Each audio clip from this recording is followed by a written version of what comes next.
Bonjour à tous, c'est à nouveau Cristal qui revient pour une petite vidéo et aborder une nouvelle thématique qui est la guérison.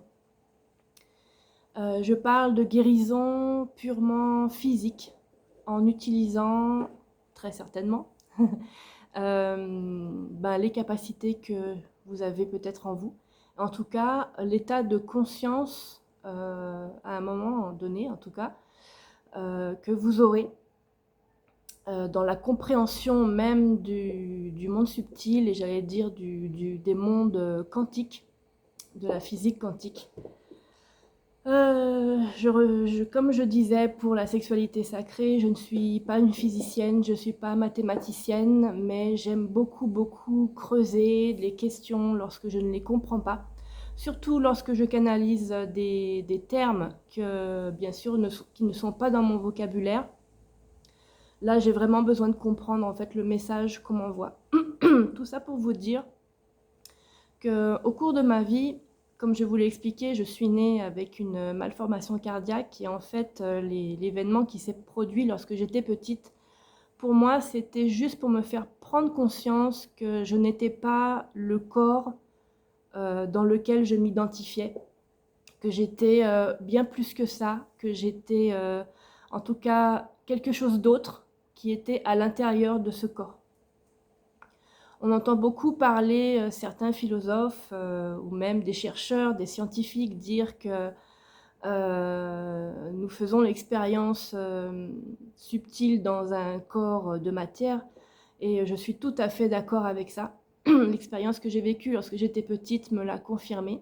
Sauf qu'après, au cours de ma vie, j'ai pas approfondi le sujet par peur, par rapport au regard des autres, par rapport à ma vie personnelle et les choix que j'en avais faits. Et finalement, c'est à partir de, on va dire, de 35 ans, au moment où j'ai commencé à toucher du doigt toutes les notions de développement personnel, de rapport aux autres, on va dire, de communication humaine. Ça m'a permis aussi de rentrer à l'intérieur de moi et de me poser énormément de questions. Même si je m'en posais déjà beaucoup avant, mais là, c'était j'étais submergée par des questionnements très profonds. Et donc, à un moment donné, je me suis dit, mais ok, tout ça c'est bien, je comprends à peu près qui je suis, même si j'avais pas encore eu cet éveil de conscience. J'avais pas encore fait émerger mes capacités, mais je sentais qu'il y a quelque chose d'imminent qui se produirait, même si c'est passé quelques années, mais je sentais que j'étais tout proche de ce moment-là. Et petit à petit, j'ai senti mon corps me donner des alertes. Par rapport à cette malformation, en fait, j'ai été suivie tout au long de ma vie pratiquement. Régulièrement, j'allais faire des bilans cardiaques auprès de professionnels à l'hôpital ou chez un cardiologue. Et il y avait toujours le même diagnostic, toujours la même chose, voire même un petit peu plus. Le trou que vous avez dans le cœur, mademoiselle, c'est un peu ouvert, donc prenez soin de vous, faites pas trop d'exercices, faites attention à vous, etc. Bon, après, on me disait les choses, mais inconsciemment, je me disais non, ça ira, ça ira. Et juste petite parenthèse, depuis que je suis petite, j'ai toujours eu cette réflexion intérieure que je me suis faite comme si j'étais immortelle et qu'en fait, c'était pas possible que je meure. Bon, après, il s'est passé l'événement de MI lorsque j'étais plus jeune, mais j'avais même pas conscience que c'était une petite mort. Et donc, finalement, suivie par les médecins, etc., j'étais toujours en train de me dire, mais non, ça ira, c'est pas de ça que je vais mourir, ils mourront pas avec leur truc. Et finalement, un jour, je suis tranquillement assise dans mon lit et je sens mon cœur qui commence on va dire, à faire des siennes. Donc j'ai on va dire, des battements cardiaques qui sont anormaux, irréguliers. J'ai même cette sensation que le cœur va presque sortir de ma poitrine tellement ça bat fort. Et je tente désespérément de me lever. J'appelle autour de moi, donc c'était mon mari qui était là. Et donc il réussit quand même à me calmer en me parlant. Je ferme les yeux, j'essaie de me concentrer pour calmer en fait mon corps comme j'avais appris à le faire en sophrologie, et ça fonctionne. Finalement, par rapport à cet événement, je me dis: «Bah, tiens, je vais aller prendre rendez-vous chez la cardiologue pour vérifier s'il y a quelque chose qui va pas». Elle me dira exactement où j'en suis, au niveau de cette maladie. Donc je me rends chez la cardiologue. Elle me fait une échographie cardiaque et je la vois qu'elle fouille, elle tourne dans tous les sens, elle va sur les côtés, elle essaie de rentrer sous les côtes, et elle me dit: «Mais c'est pas normal en fait, vous avez rien». Et là, je suis surprise. Alors c'est quand même une professionnelle, j'ai été suivie toute ma vie pour cette maladie. Et là, elle me dit qu'elle ne voit plus rien en fait, comme si mon cœur était redevenu normal. Alors, tout ce qu'on appelle normal, hein, bien sûr. Je veux dire, sans trou dans le cœur, sans anomalie, sans de sang différents qui se mélangent, et cetera. Et donc, elle-même, elle est surprise, donc elle continue l'examen. Elle me dit: «Non, non, effectivement, vous avez un cœur normal». Et là, je sors de chez la cardiologue et je me trouve un peu, alors surprise et pas surprise en même temps, mais j'ai du mal à comprendre ce qui vient de se produire, en fait. Parce que lorsque j'étais chez moi et que je sentais mon cœur qui battait la chamade, j'avais l'impression, cette sensation que j'allais mourir, et en fait, non, en fait, c'était autre chose. Donc ça voulait dire que déjà, un petit peu auparavant, il y a quelque chose qui s'était produit au niveau de mon corps physique et qui avait réparé, en fait, cet organe. Et que simplement, il fallait, enfin c'est comme ça que moi je l'ai pris, qu'il fallait que j'aille vérifier, pourquoi, pourquoi et le comment, en tout cas que je comprenne que je m'étais guérie. Que mon corps s'était auto-régénéré et auto-guéri, en fait. Je ne sais pas comment vous expliquer ça, mieux que ça. Et alors ça, c'était un des premiers, on va dire, une des premières rencontres magiques face à la guérison du corps. Mais je l'ai déjà dit, je l'ai mentionné dans une autre vidéo, et pour moi, c'est quelque chose qui reste une vérité. C'est-à-dire que lorsqu'on a des capacités, qu'on ne veut pas les utiliser, c'est comme s'il y a les énergies, en fait, des messages que l'on reçoit qui viennent stagner un petit peu à l'intérieur de nous. Et au bout d'un moment, ça génère un dysfonctionnement au niveau du corps physique et ça crée des maladies, des pathologies, etc. Donc, tout au long de ma vie, j'ai été suivie pour cette maladie, mais au bout d'un moment, j'ai commencé à avoir d'autres soucis.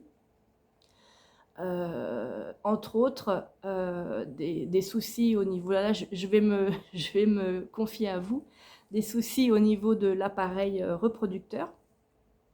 Donc j'ai eu plusieurs opérations et au final, pour m'entendre dire à un moment donné par mon gynécologue que j'avais un début de cancer du col de l'utérus.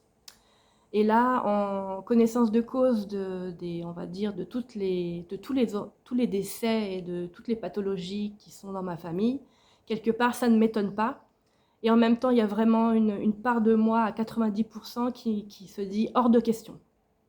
Il est hors de question que tu vives un cancer et que tu sois malade du cancer et que tu meurs du cancer. C'est hors de question. Et c'était vraiment une force, j'ai senti une force à l'intérieur de moi qui disait « tu ne seras pas malade, tu n'es pas malade ».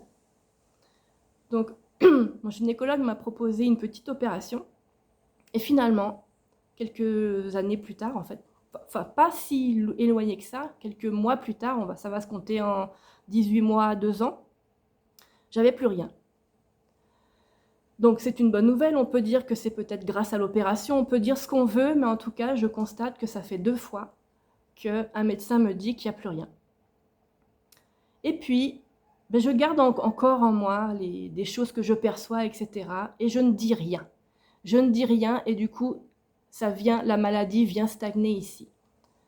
Qu'est-ce qu'on a ici? On a la thyroïde, la glande thyroïde. Alors c'est vrai que chez beaucoup de femmes, et des hommes aussi, on peut avoir de nombreuses pathologies au niveau de la thyroïde.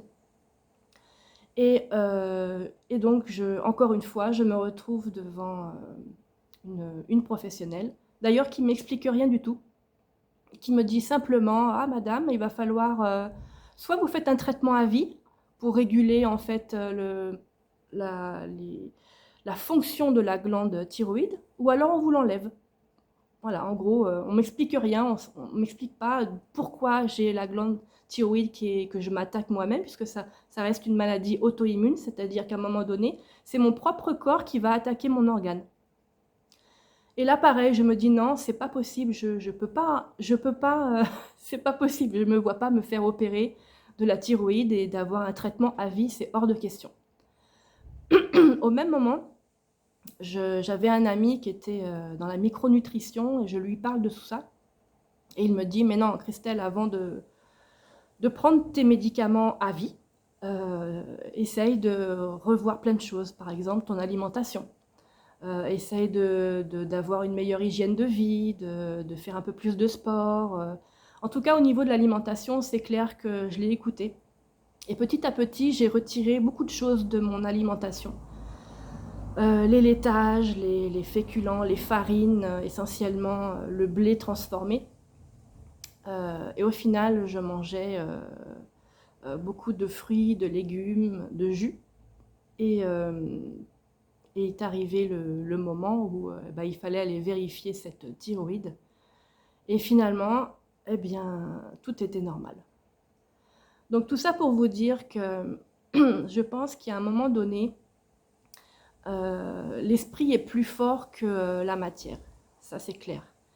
Et lorsqu'on atteint des états de conscience un peu plus puissants, on atteint en fait des sphères qu'on ne peut même pas imaginer, que moi j'appelle des sphères quantiques, et qui viennent tout simplement, tout naturellement, apporter cette forme de guérison, c'est-à-dire cette volonté, c'est une puissante volonté d'aller chercher au plus profond des cellules le fait de pouvoir guérir tout simplement. Mon gynécologue m'avait dit vous n'aurez pas d'enfant, quoi, c'est juste pas possible, ou alors ça serait très compliqué, etc. Et j'ai quand même eu mon fils dernièrement. Voilà. Donc en fait, rien n'est impossible. Si jamais vous avez des pathologies, quelles qu'elles soient, posez-vous les bonnes questions. Et surtout, je sais que c'est peut-être, j'allais dire bête, non, c'est pas bête, mais lorsqu'on est face à un professionnel, à un médecin, on a toujours cette sensation qu'il a la vérité, qu'il a la science infuse, qui connaît parfaitement en fait le sujet sur lequel il est en train d'échanger avec nous. Et quel que soit ce qu'il va nous dire, on va le prendre pour acquis. C'est-à-dire qu'à partir du moment où on va vous dire madame, on va vous retirer la thyroïde et puis vous aurez un traitement à vie et puis voilà, c'est comme ça. Ou bien madame, vous avez un cancer du col de l'utérus, peut-être que vous allez mourir, etc. À partir du moment où vous croyez ce que votre médecin dit, vous actez en fait ce qu'il est en train de vous dire. Mais si vous avez cette psyché beaucoup plus forte de vous dire à vous-même, il est hors de question que je sois malade, il est hors de question que je meure et que je laisse mes enfants, il est hors de question que je mette ma famille dans le deuil parce que si, parce que ça, il y a toujours plein de paramètres. Si vous avez cette faculté-là à avoir cette pensée plus forte que votre corps ou plus forte que ce que les gens vous disent, à mon avis, c'est ça qui fait que la différence est là. Et qu'en termes de guérison du corps, ça peut fonctionner. En tout cas, pour moi, ça a fonctionné. Et au jour d'aujourd'hui, je peux juste dire que je suis en parfaite santé. On va dire que la dernière fois que j'ai été voir le médecin, c'était juste pour accoucher.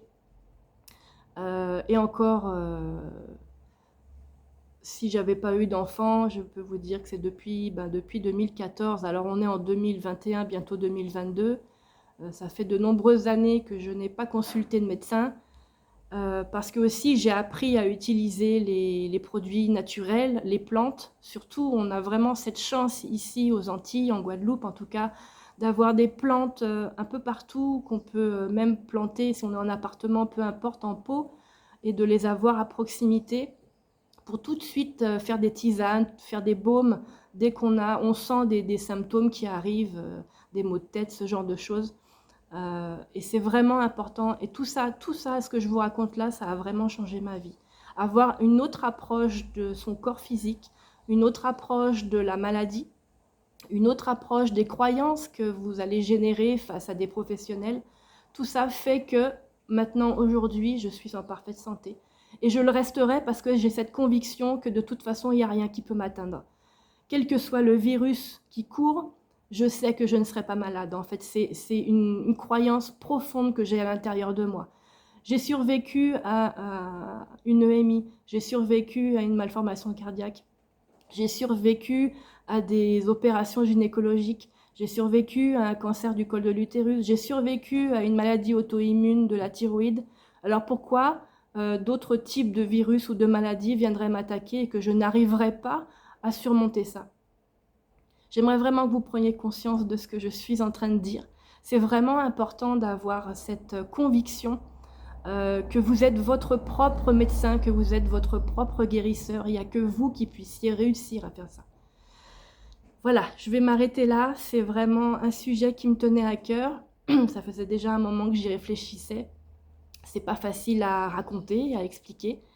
Je vous remercie d'avoir écouté jusqu'au bout et puis je serais vraiment ravie d'échanger avec vous si vous vous reconnaissez dans ce sujet-là en tout cas, qui est, j'allais dire, d'actualité, mais qui est d'actualité en permanence puisque on est aussi, en tant qu'humain, on n'est pas immortel comme je le pensais.